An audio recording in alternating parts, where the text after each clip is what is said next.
Good morning, everyone. Welcome to the panel on strengthening supply chains. I'm Cheryl Druehl, an associate professor of operations and supply chain management here at the School of Business at George Mason University. So we are still waiting for some of our other panelists, but I'd like to go ahead and start and first introduce our first panelist, Jeb Nadiner. And he is the Deputy Assistant Secretary of Defense for Industrial Policy in the Office of the Secretary of Defense for Acquisition and Sustainment. And what I'd like to do is go ahead and ask Jeb to share with us a few minutes of how his organization has been responding to COVID. And then we'll dive into some of our audience questions. Audience, if you have questions, please feel free to put them into the question box, and we will be happy to try to answer them. And I also have some in case you don't have any. So Jeb, please go ahead. Thank you so much, Cheryl. And thank you, my old dear friend, Jerry McGinn. And I'm hoping that Mike Petters, whose company's done a terrific job with COVID. It's unbelievable what they've pushed through and the amount of safety precautions they take. And I hope he's able to join as well, too. So I'm going to talk a little bit about COVID, but I'm going to try and also bring us to the bigger strategic vantage point, which is COVID has put a spotlight on our dependency, the American dependency, on foreign sources for vital medical supplies. And decades of offshoring under administrations of both political parties had created gaps and vulnerabilities that the American people never intended and never wanted. Much the same holds true for our defense industrial base, whether it's strategic raw materials for key components that may be dependent today on foreign suppliers, or in some cases, just one or two small American companies. Most Americans probably don't realize just how much of our critical material and components depend on suppliers from far away from our shores. And in many cases, and this is notable, from China, from countries that are becoming more adversarial or are at least unreliable partners. So to take it back to 2017, when President Trump came into office, he recognized that some production is simply too important to leave to the invisible hand of global supply chains. A fair and free market depends on key countries playing by the same rules. But as we all know, not all do, most especially China. And that's been to the detriment of businesses, communities, and ordinary Americans, literally in almost all 50 states. The president understands this, and he understands that more manufacturing needs to be performed on American soil, and that Americans of various walks of life and persuasions are in agreement. So he initiated a series of government reactions designed to reduce American vulnerabilities, requiring large defense companies to look far down in their supply chains, in some cases, change the sourcing for certain parts and components. Today, I'd like to focus a bit on the part of the industrial base called microelectronics, and that's a key capability for the US and for the world going back to the Sputnik era, indeed earlier. It's more crucial than ever with information technology as central to modern warfare, the modern commercial economy, and modern life. Now, as we know, the US gave birth to the microelectronics industry, but through a variety of means, some illegal and some by virtue of wishful thinking about foreign nation trading practices, we've seen the microelectronics manufacturing base, packaging, and testing driven offshore over the last 3 decades. Today, a large percentage of microelectronics manufacturing, 75%, and nearly all packaging and testing capability, 98%, resides abroad. China is in the midst of a crash national program, which is lavishly funded, and their goal is to become not only self-sufficient, but dominant in semiconductors and other key microelectronics equipment throughout the world. Now, microelectronics presents such a thorny defense industrial challenge because, unlike the signature military capabilities of the Cold War, most of today's key hardware is of commercial rather than defense origin. It's designed for a commercial market. And that global commercial market includes China. So decoupling with China has to be selective and prudent to ensure that the American economy and national security are being bolstered rather than the opposite. Now, it is true that the US and some of our closest European and Asian allies still have a dominant position in some of the most sophisticated and exquisite technologies, the software and capital equipment needed to make the machines that make the most advanced chips, for example. But as we learned through the COVID crisis, it is dangerous to abandon completely the lower to mid-end value chains to foreign sources in any value chain.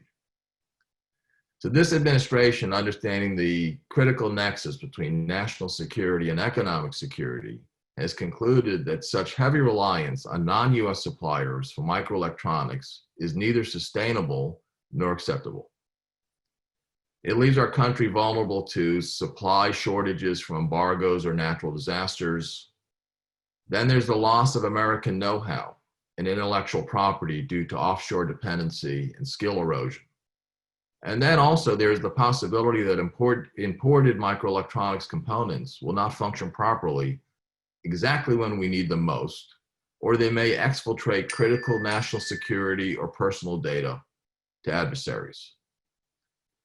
As Americans, united, in our goal of common prosperity and a common defense, we can do more and a lot more.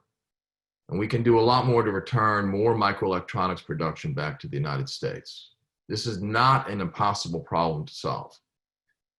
Government investment, tax, and regulatory policies can strongly incentivize American firms to start to relocate microelectronics production back to US territory. And there is an important role to be played in the economic tools that the Congress has created over the last 7 decades to defend American entrepreneurship against unfair foreign trade practices such as illegal subsidies, predatory dumping, and intellectual theft. Now, it's true that all of what I've talked about the threats and risks, can make for a dour, if not a dire, subject of national policy. Yet I've got to say, I actually see tremendous opportunity for new pathways for economic growth and jobs in the US if we summon the focus and together we act to put in place across partisan divides a few key policies. During the Cold War, a significant and shrewd deployment of US government investment and private sector ingenuity across several administrations of different parties fueled what became a broadly shared prosperity and launching what would become the defining technologies of the past half century.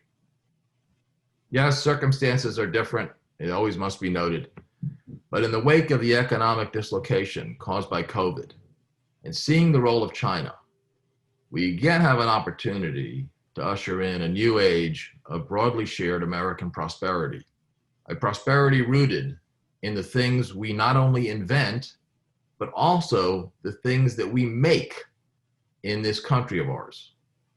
And we could enjoy a return of more middle-class manufacturing jobs to America and all the spin-offs that would come, and the kind of jobs that would support stable families and stable communities and make for fulfilling careers for lots of ordinary Americans.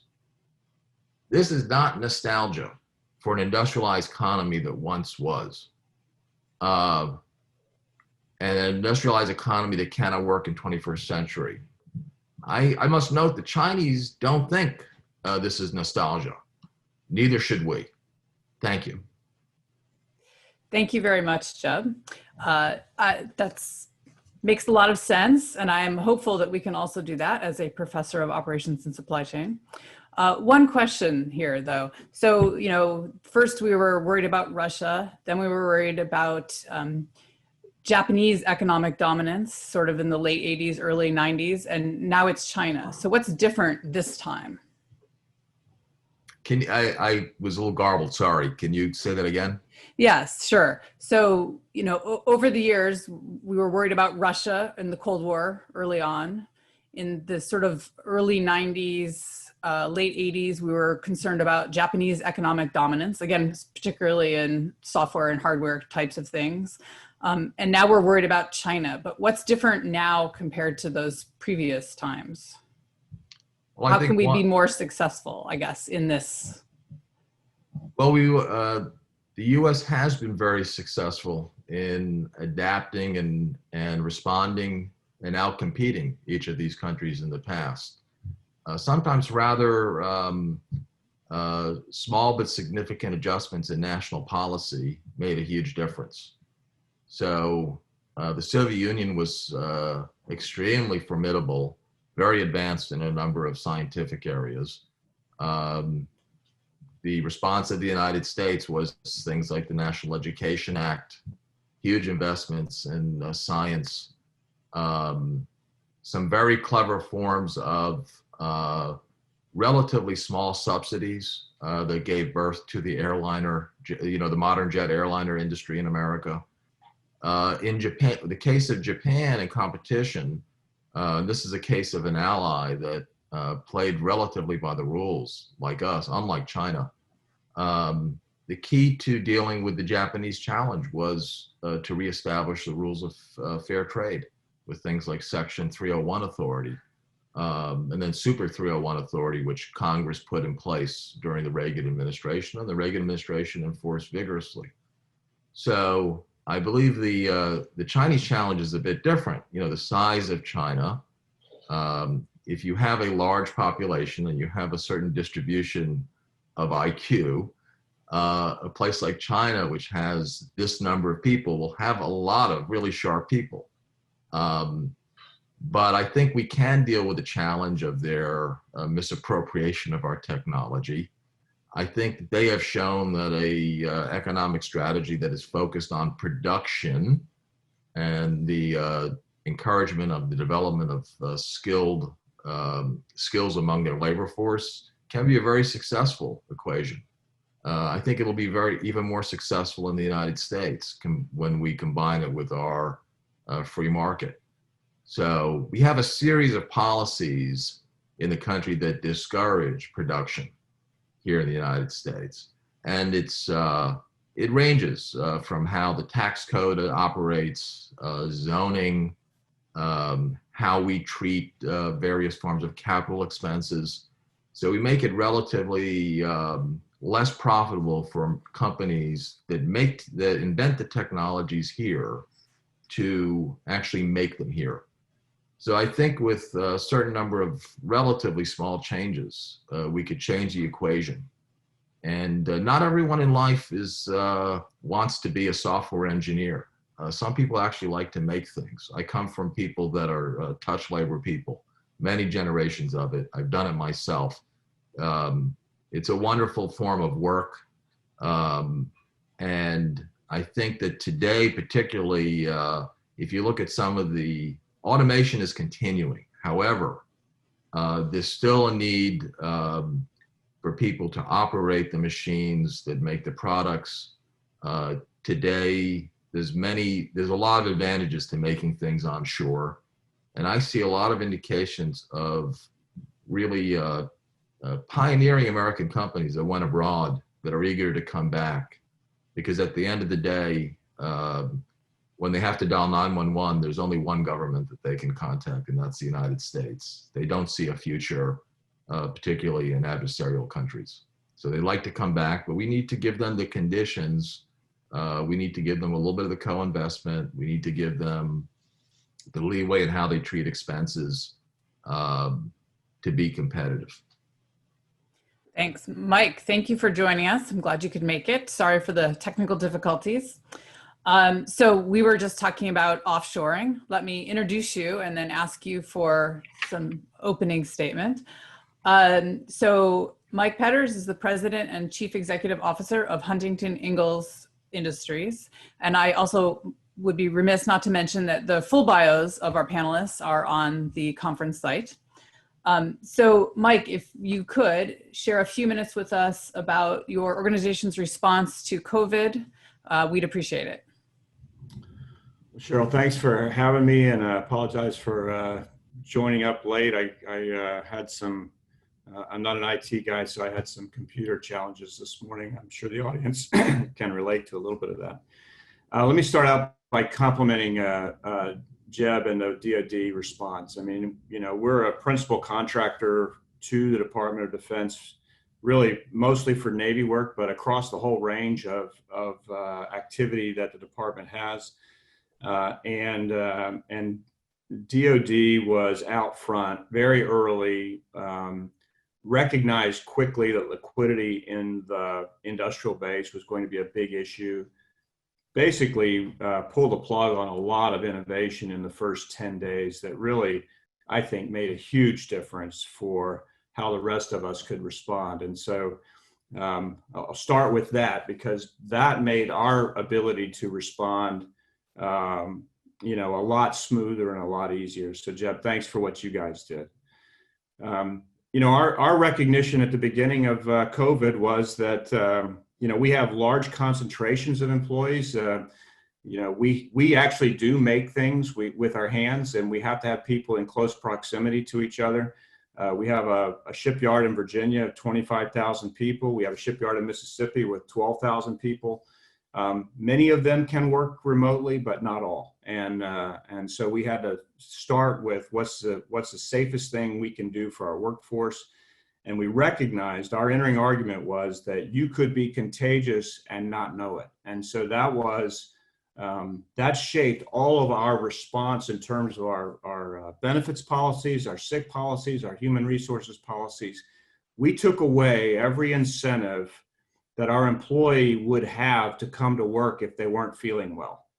We wanted them to, if they had any suspicion that they might be sick, we wanted them to be incentivized to stay home, because one employee coming in and actually grinding through a day could take out a whole crew of folks the next day. I had that happen to me 15 years ago with the flu. I had a whole paint crew go home because one guy decided to grind it out one day, and he took the whole crew out over the next 2 weeks. So that shaped all of our policies. We changed our sick policies. We basically pulled the plug on all of our HR policies to give our employees the most amount of flexibility they could have to manage the crisis in their life. They had people in their families that were no longer employed. They had children that were at home from when the schools closed. They had lots of disruption. We couldn't deal with each one of their individual disruptions. And so our approach was, let's make this as flexible for our employees as we can. And on the front end of this, we set up a program where we would not count absences against our employees, which is our typical habit. We implemented a policy called liberal leave, which basically said that if you needed to be away, be away. You know, over time, our protocols have matured, I think, like a lot of folks. We've come to understand the things that work better than others. We've now been able to move away from the liberal leave policy. We still have leave of absence and flexibility for employees who have situations that they have to deal with. But one of the, I'd say the biggest innovation in the last 30 days or so for us, 6 weeks anyway, has been the ability to start testing folks we were putting in quarantine. You know, once you go into quarantine, we were basically losing that productivity for a couple of weeks, and the ability to test people and move them out of quarantine in a prudent way has turned out to be a pretty successful piece of it. I'm happy to, in the interest of getting to questions, I'm happy to discuss any of this in any detail that anybody wants to. But, you know, I just say fundamentally, we wanted to make sure that our employees had the flexibility to take care of themselves and take care of their families. And then we would deal with the business from there going forward. So we've talked a little bit about onshoring. We've talked about, flexible work policies for the employees in our supply chain and, primarily your own employees. Talk a little bit about what you did, Mike, reaching down into your supply chain. Yeah, that's been an interesting revelation, I think. We immediately, first of all, we started looking for opportunities to pass some liquidity to our supply chain. We, again, back to OSD's or DOD's change in their payment policy and their ability to focus on liquidity. We passed through probably a couple $100 million of cash directly from us through to our suppliers for work that they had done or were about to do, and that helped with I'd say a principal amount of liquidity in the supply chain. Again, that was a DoD policy to kind of push that rock off the top of the hill. An interesting dynamic happens when you start asking suppliers how they're doing. There's probably, this is now just I'd say this would fall into theory because I'm not sure whether we can even collect data to try to test the hypothesis. But I think the suppliers are a little reluctant, because they're supplying to a lot of companies, and they're in pretty strict competition with those companies, with their other suppliers. They don't really want to tell you that they're having a problem unless they really have a problem. And so our experience has been when we go to our supply chain and say, how are you guys doing? What kind of impacts are you seeing? The vast majority of suppliers are telling us domestic, our supply chain is mostly domestic. The vast majority of our suppliers are saying, we're doing okay. And I think that there's a little bit of a bet that if they tell us, there's sort of a fear that if they tell us that they're having trouble, we might go try to find somebody else. The other side of it is there's a bet that, they can see everybody's kind of having some difficulty. And then when we reset our production schedules because of the impacts that we've had in our plants, maybe they'll be able to keep up with that. And so it's been a little bit murky trying to understand, where the supply chain really is. There's a reluctance to raise your hand and say that you're in trouble, unless you really are. We've been working, a lot of our suppliers have been working off of their inventory, and there will come a point in time where that's going to catch up with all of us. Even in our business, when attendance dropped, and I can extrapolate this to manufacturers that support us. When attendance dropped, we prioritized near-term events at the expense of long-term events. And so I suspect our suppliers have been doing the same thing. And so in the near term, by and large, a lot of the milestones have been met. And we don't yet know what the long-term impacts are going to be and what those trade-offs were. And depending on how this goes and how we recover, we may not ever know.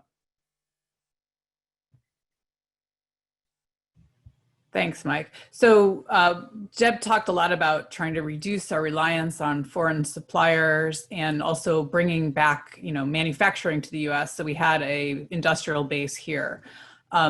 One question from the audience has asked, how much is Huntington Ingalls, really dependent on foreign suppliers? And what can we do, from your perspective to increase the industrial base here in the U.S.?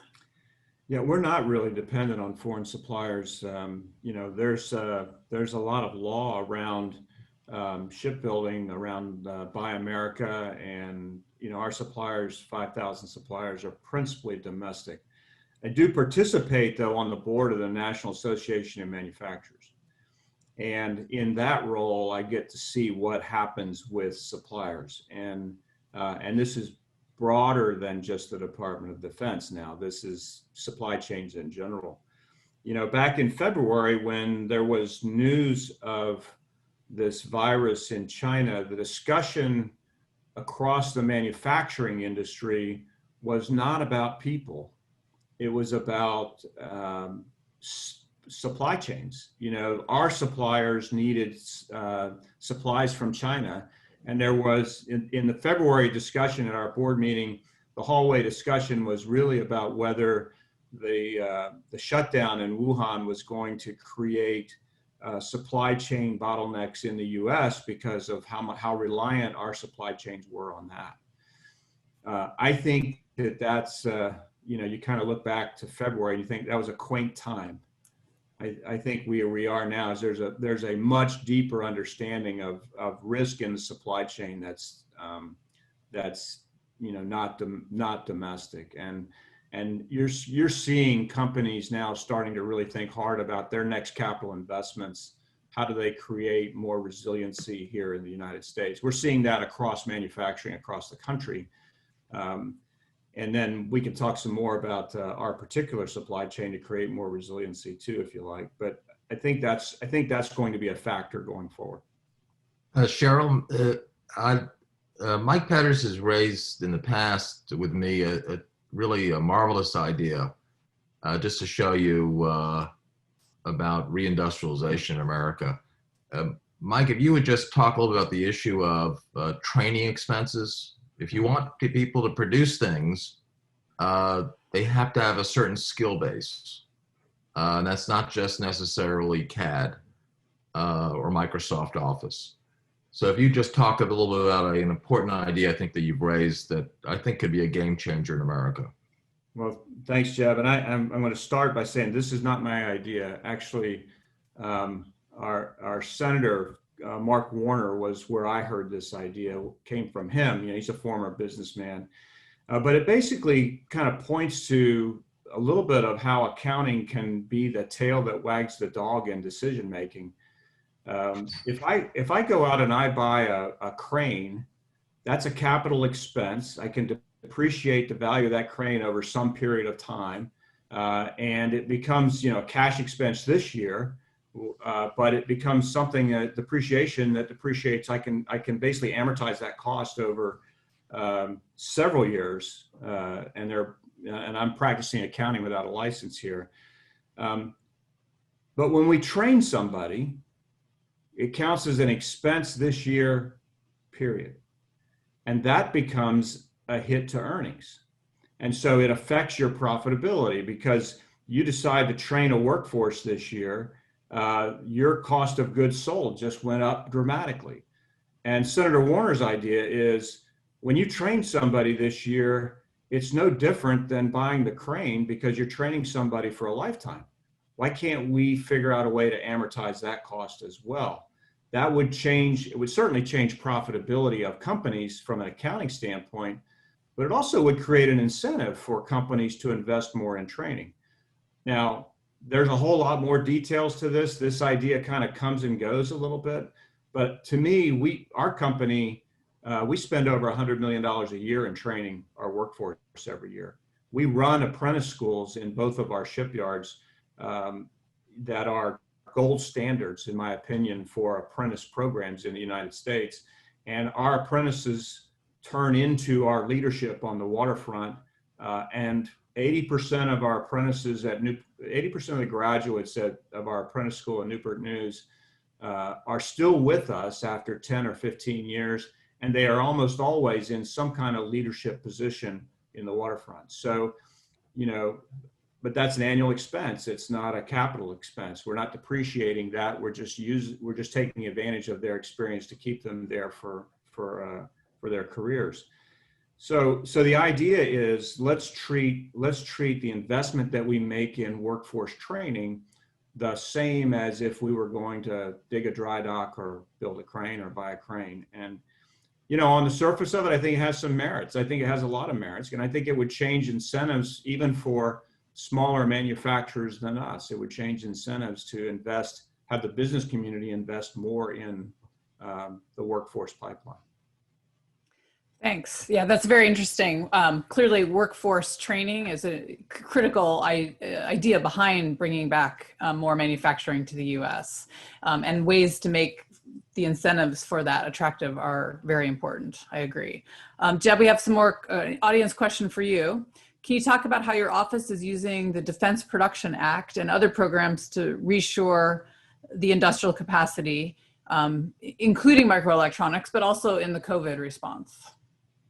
Well, there's a process. The Defense Production Act is a very powerful tool of decades, several administrations. The Congress, on a bipartisan basis, already preceding COVID, started to increase the appropriations for that account. The Office of Secretary of Defense has been using that. There's a process by which companies can apply for support under the Defense Production Act if they are facing some fragility or stress, or they have an innovation. There's a process and it's judged independently and fairly. With COVID, more money came in to deal with, particularly with COVID stresses. And that became a fairly large program. I think, judging by what I've seen, it's been fairly successful. And it's the kind of targeted support that we're going to need to compete industrially around the world in the future. Great. And so I see a question in the chat that basically says, so what are the critical things that we need to do in the short term to accomplish some of this reshoring versus more longer term initiatives? Well, I think reshoring is it's a long-term effort. It requires skilled people who can touch the product and then can innovate with the product. Sometimes we think the notion of innovation is something that can happen essentially in a room like I'm sitting, far away from the materials. That's simply not how we consist, not just of bits, but also atoms. So you need the people that touch the product and know how to deal with it and understand the atoms as well too. So that's part of it. And then part of it is some focus. Right now, you can see with COVID, we've developed a focus on reshoring not only finished pharmaceuticals and health resources, but also a lot of the sub-components, the agents required. And we're making a lot of progress in a matter of months. Not as quickly as you might like, but the progress is really significant if you look over the last, considering degradation of the capability over 30 years.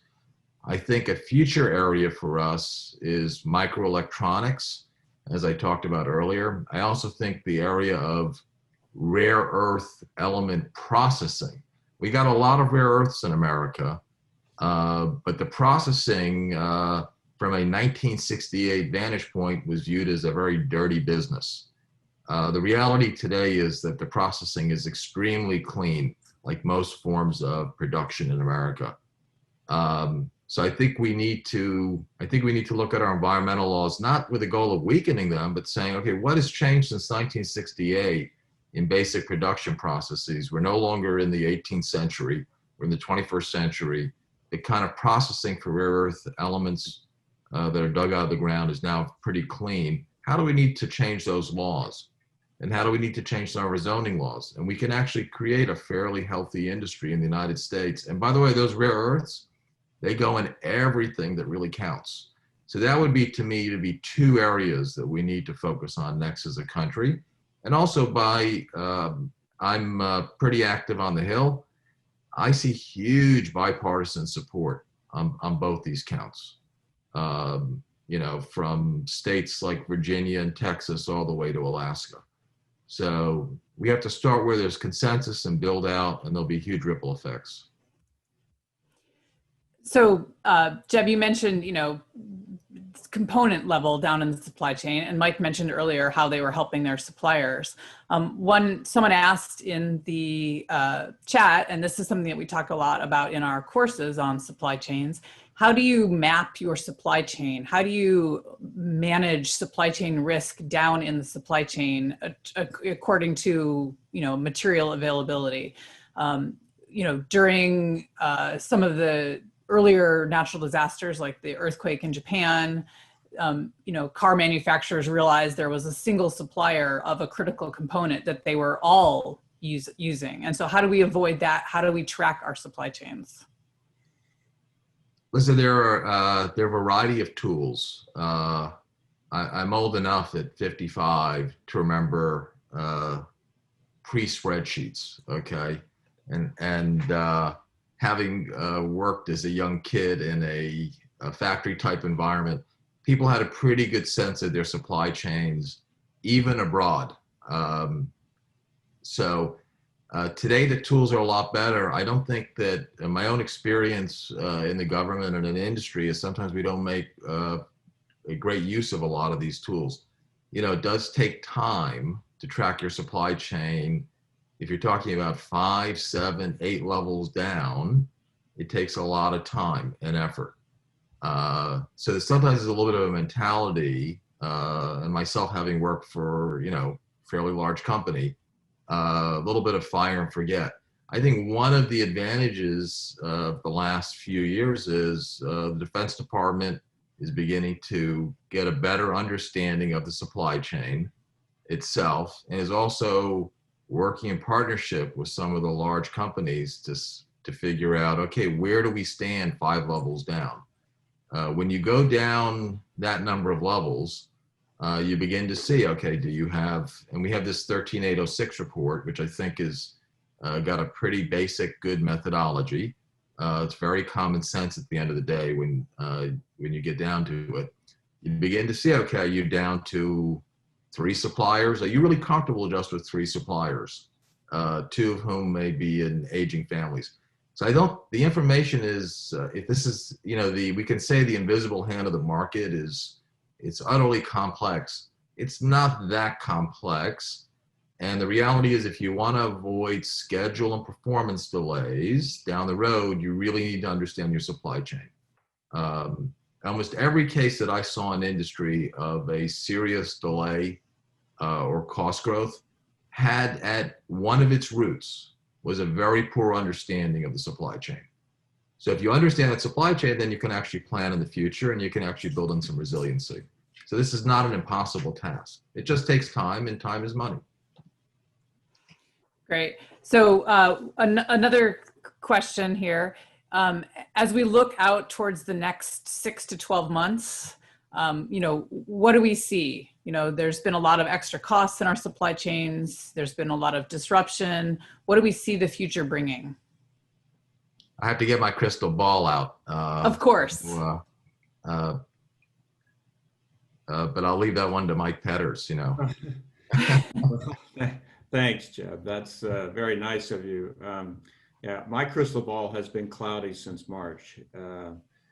What I do see, though, is I'm not sure about time frame. I'm not sure I would say this is a 6 or 12 month issue, but I can say that, you know, thinking about where we are and where we need to kind of the path towards wherever we're going to be at some point in the future.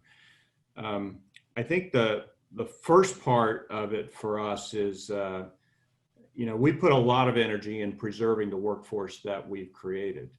And we created, I mean, we had a big turnover in our workforce over the last 5 years, and we've hired 25,000 people in the last 5 years. And for 5 years, that's $500 million worth of training that we did to support those folks. We felt like in this crisis, the number one issue is make sure we still had this workforce on the other side of the event. Wherever that is and whenever that is, we need to make sure we have that workforce, because to go back and try to recreate that again would be cataclysmic. And my personal experience with this was with our shipyard in Mississippi. I was not there when Katrina hit, but I was on the back end of that when the workforce had been decimated. And so trying to recreate a workforce at the Ingalls shipyard in the aftermath of Katrina was, I'd say, a challenge with a capital C. So getting that workforce straight, making sure you preserved it, and then accelerating out of the other side, taking advantage of a lot of the innovation that's happening, you know, kind of beneath our feet in the business today to deal with the pandemic. It's been fascinating to watch what happens when you give the team a set of tools without a whole lot of guidance on how to use them, and say, here's a whole bunch of tools, go forth and try to do good. And it's been remarkable how quickly they've adapted those tools to improve the effectiveness and efficiency of their work. So I see that, wherever we are, whenever we're kind of on the other side of it, you're going to see a workforce that has a common experience. And I say a national workforce that now has the common experience of having figured out how to get through the pandemic. You're going to see various levels of innovation in manufacturing and in our supply chains, in the way we track risk, the way we think about risk. And you're going to see, I think you're going to see acceleration of productivity. I'm pretty optimistic about that. I think there's going to be a hunger to do, basically to catch up.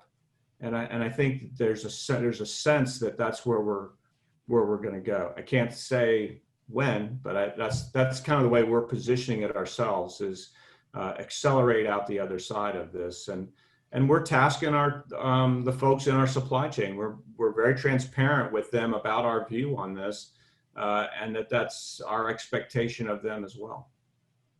Cheryl, if I may add, just like we started the process of reshoring and critical health supplies, bipartisan effort, I think right now, while the National Defense Authorization Act is in conference, there's some very important legislation that has several authors: Senator Cornyn from Texas, Senator Warner from Virginia, and another half dozen. I believe that this is actually an opportunity for the U.S. Senate and the House, which has a lot of really great leaders on both sides, to pass our legislation and put in place a renaissance for microelectronics in the United States. So I'm hoping that's going to be the case. Great. And Jeb, what do you see in terms of the future, in terms of FAR and contracting? What's going to stay in terms of the flexibility? What's going to go back to where it was? What's going to continue to evolve? Well, one is, I think, and this goes over this administration and also the prior administration, there is an emphasis on more flexible acquisition tools, some of which are speedier, and also different pathways, so not one size fits all. I think that's going to be a continuing trend. There's quite a bit that's been done in the last few years to do that. I'm hoping that's going to be the case as well too in the future. Thank you. Cheryl, if I could jump in on that one though, and Jeb, this is you and I have not talked about this, but just something to kind of put in the back on the back burner somewhere. I think one of the challenges that this crisis has exposed is, we've talked about resiliency, but resiliency comes from the overemphasis of efficiency at the expense of risk management. So what happens is, take our hospitals, for instance. Our number one issue at the beginning was to make sure we didn't overwhelm the hospitals. Well, I've been on the board of a hospital. If the hospital wants to put more beds in to create more capacity, they actually have to go through a whole series of push-ups with their local government officials to get permission to put those beds in, because there's a question that because it's Medicare, and there's a lot of chefs on this, and at the end of the day, we opt for the most efficient path. We do the same thing in our supply chains. I think the FAR is a document or a set of regulations that is absolutely designed to protect the taxpayer's interest, and I applaud that, and that's I think that's the right mentality to take. But I think sometimes the FAR chooses efficiency over risk management. It's a lot easier to justify picking the lowest bidder than it is to pick the idea that we're going to have two sources. And that's a lot harder thing to do in the FAR, is say, look, we're going to have two sources here because it's going to cost a little bit more, but that cost is an insurance premium against the risk that we have. And I don't know, Jeb, how we're going to have that conversation going forward, but I think that's one we're going to have to try to figure out how to mature, because right now I've got 80% of my submarine suppliers are sole source. there's a risk there that's a real challenge, and so we've got to figure out how to create some resiliency inside of the lanes that the FAR provides for us. So yeah, you raise an important point. You can efficiency has got a huge value. We all value it, but so does effectiveness. And that balance between efficiency and effectiveness, I think we need to rethink that through yeah. in terms of the FAR and as a country. There's just a lot of value to actually succeeding. There's a lot of value to not being vulnerable. A lot of value to a little bit of resiliency. So 80%, that is a kind of scary soul sourcing percentage. So question for Mike from the audience: is the allowance of higher margins by the DoD an alternative to treating intangible investments like physical capital investments? I'm not sure where the basis of that comes from. I think that comes from your idea about capital amortizing. Amortizing education. Education. Well, we'll go back to the FAR. I mean, the FAR's got lots of provisions for weighted guidelines around what's the right profitability based on the amount of capital that needs to be invested for this particular platform. And then, it's an interesting discussion to get into with the contracting officer about how you calculate those weighted averages. So I don't think it's necessarily a decision on the part of DoD to say that we're going to allow for more profitability. I think DoD is kind of where Jeb is going to say we need this to be effective. We've kind of gotten a little bit into this thing that profitability is really bad. There's sort of an underlying tone to that. And I mean, the truth is profitability is the lubrication for all of this, and so certainly in a discussion with the government, profit margin looks to the government like cost, and to a business like ours, it looks like a return on all the investment we've made to make the program successful. But that's sort of a subset of the fundamental challenge of a contract negotiation, and that is the government tends to look at things down the sight line of expense and budget, and it's a good program if you don't spend the budget, and it's a bad program if you overspend the budget.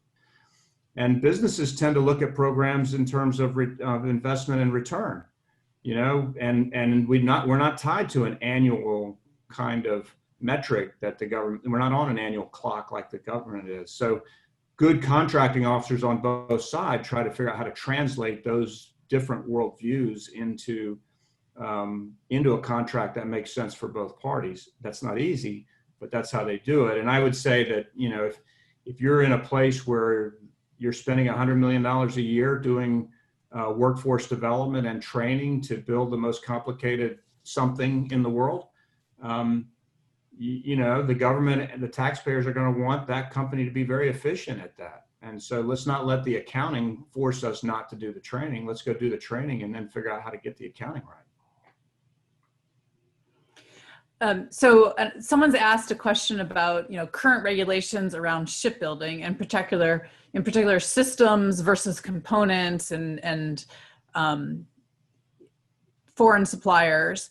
But I think the bigger question is as our industries are competing globally, right? How do we ensure that those regulations that we have can I guess, allow our companies to compete effectively? And so are there particular regulations that are holding you back that you see, Mike or Jeb, that you are targeting? Well, I'll go first, Jeb. First of all, I don't know that we're targeting anything. I think we've got some case studies here that we ought to pay very close attention to and learn from. I'll go through a quick summary of a project that I was slightly involved with many years ago at Newport News Shipbuilding, where we were trying to get into the commercial shipbuilding market after the fall of the Berlin Wall. And the idea was that the wall had come down, peace was breaking out, the peace dividend was breaking out, In fact, the shipyard ended up letting about 1/3 of its workforce go. And it was seen that if we could break into the international global commercial shipbuilding market, that would be an opportunity to sort of fill in that work. We went out and we created a consortium of nations and companies that are across the world deeply involved in commercial shipbuilding. We had them work with us, not just in terms of contracting and business practice and marketing, but also in terms of productivity in the business. Manufacturing. How do you manufacture better? Re-engineered our business to do that. We actually got a contract to build 9 ships for a Greek ship owner. And the best news about that contract is we were able to terminate it after 4. We were able to get out of that. We only lost about $400 million. What we found was that the market price for the ships was the global market price for the ships was below the cost of the material that goes into the ship. And so if you've ever run a lemonade stand, you know that if you have to pay for the lemons and you can't sell the lemonade above the cost of the lemons, you ain't making money, right? And so like I said, we were able to terminate and kind of buy our way out of that contract after 4 ships. But it points out that when you go into the global marketplace and you go out there and you compete globally, the other folks out there don't play by the rules that we play by. And so I think that if we're going to have a plan for engaging globally as a nation, the first thing we have to do is we have to actually engage. We have to engage politically. We have to engage in the structures that are there. We have to work as hard as we can to create as level a playing field as we possibly can. If you can get a level playing field, I have complete confidence that American ingenuity will serve us well. When it doesn't, you can start to think that it's not about American ingenuity, it's about the uneven playing field. Shipbuilding has been uneven ever since the early 80s, when the US government decided to no longer subsidize shipbuilding to the same extent that global shipbuilding, in the same extent that other folks were doing that. And that was a Reagan administration decision, and literally they made the decision, and within a couple of years, commercial shipbuilding in this country basically dropped to nothing. And the only shipbuilding we're doing commercially today is for our domestic use.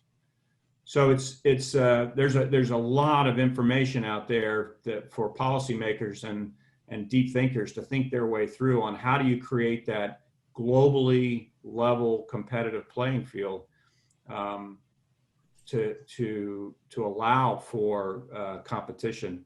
Because I think without that, I think that nations in general are going to be very, and especially going forward after this virus, I think everybody's going to be looking inwardly on how do we make sure that we take care of ourselves. I think we need to rethink costs in the following sense. In an unlevel playing field, your costs may be delayed. So you may save money up front, but then you pay a much larger cost later on. At the end of the day, like any investment portfolio, I want to know what my return on investment is over a sustained period, because I'm going to lead, heaven's willing, an 80 or 90-year life. So I need that kind of period.